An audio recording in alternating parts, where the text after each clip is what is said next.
Aguanta. It's not a phrase again. It's a word. It's an expression, but it's a very good one. Aguanta, aguanta. This is a good one. Aguanta.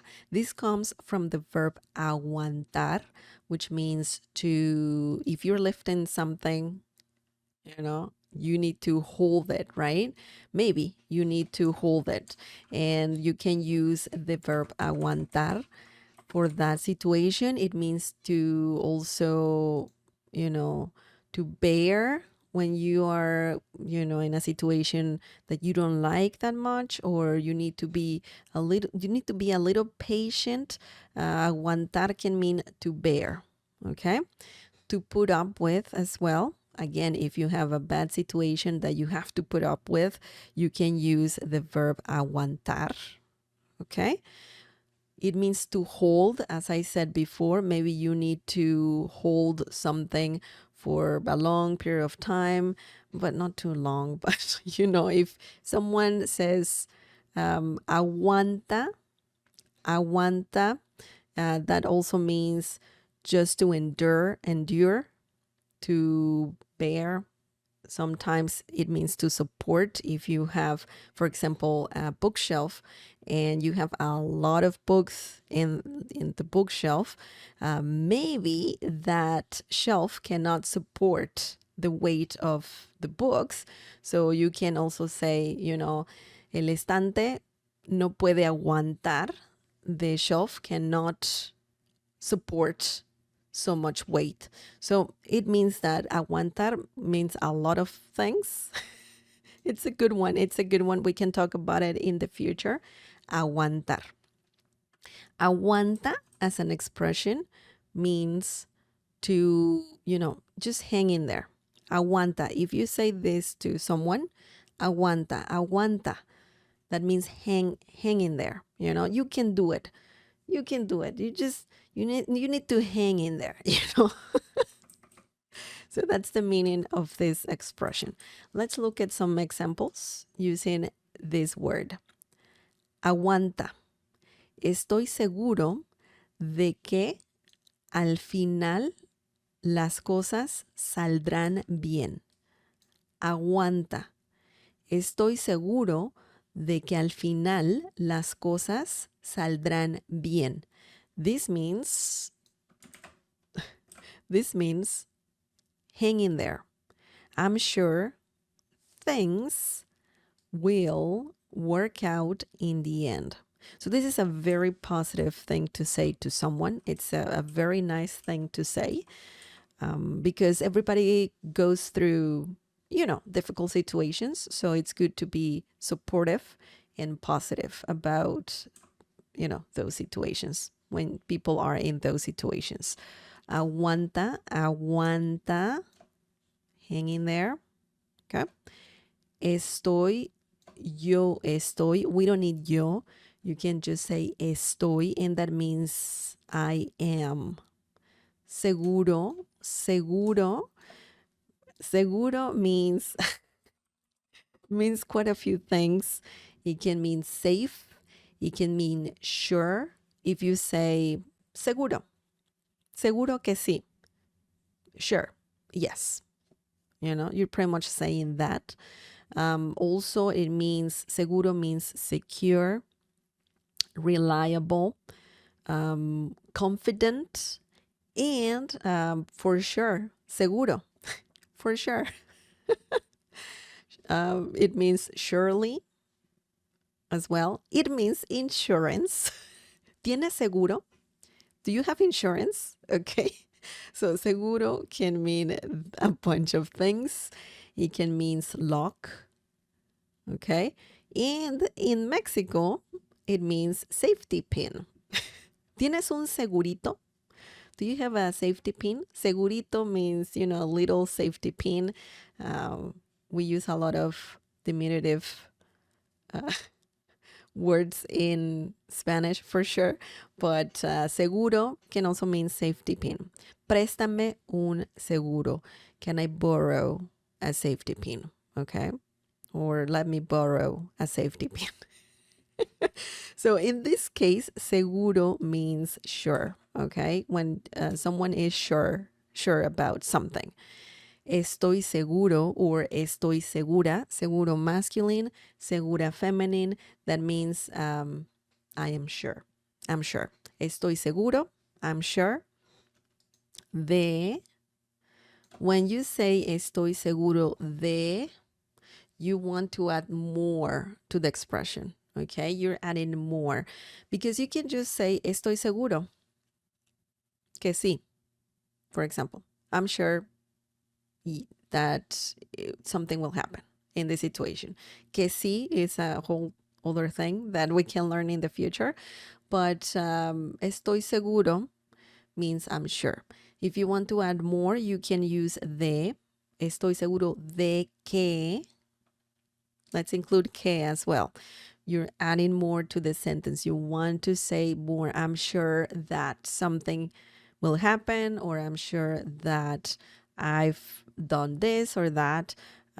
You can use it in different situations. The situations. Estoy seguro de que. I'm sure. Al final means at the end. In this situation, it means in the end, okay? But al final means at the end. Okay. Las cosas means things, okay? We are using las in this situation because if we don't have las, estoy seguro de que al final cosas, it sounds incomplete. So we need las. Estoy seguro de que al final las cosas, I'm sure things, ... saldrán. Saldrán comes from the verb salir. Salir can also mean quite a few things. It means to go out, to leave. But when talking about situations, that can be similar. Saldrán can be similar, or salir can be similar to work out. When something works out or not, okay? So saldrán in this situation is future tense, will work out, okay? Will work out, saldrán. And then we have bien. Bien, when you use salir bien, you're saying that something will work out. Okay, so let's include bien when saying work out in this situation. You know, saldrán bien, or the opposite, saldrán mal. Saldrán mal is the opposite. Things will not work out. Okay, but we have bien because we want to let this person know that everything will be okay, that things will work out. Okay, so that is the meaning of this phrase. Remember the expression salir bien, salir mal, because that is used a lot in Spanish. Just let me show you here. Salir bien, salir mal. Okay, salir bien equals something will work out. Okay, salir mal, not working out, or it will not work out. Not working out, will not work out. Okay, so the opposite. Salir bien, yes, things are good. Salir mal, it didn't work out. Forget about it. Forget about it. Okay, excellent. Now, let's look at the next example. And then if you have any questions, please just let me know. I'll keep an eye on the chat for sure. I'm keeping an eye on the chat for sure. Okay. Now, the next one, guys. The next example is aguanta. Tú puedes. Aquí estoy si necesitas hablar. Aguanta. Tú puedes. Aquí estoy si necesitas hablar. Okay? So this means hang in there. You can do it. I'm here if you need to talk. Okay.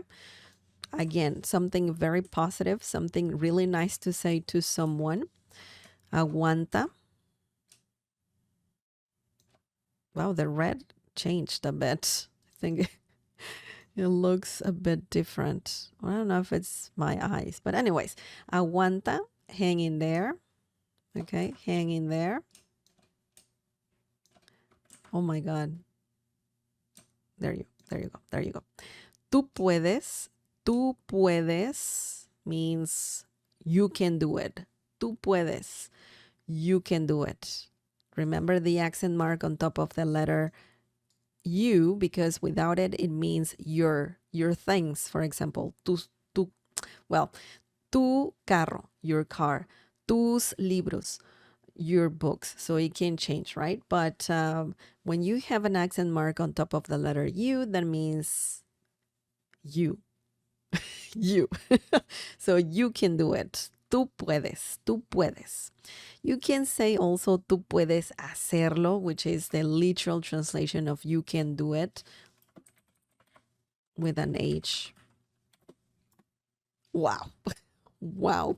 Excellent. Tú puedes hacerlo. You can do it.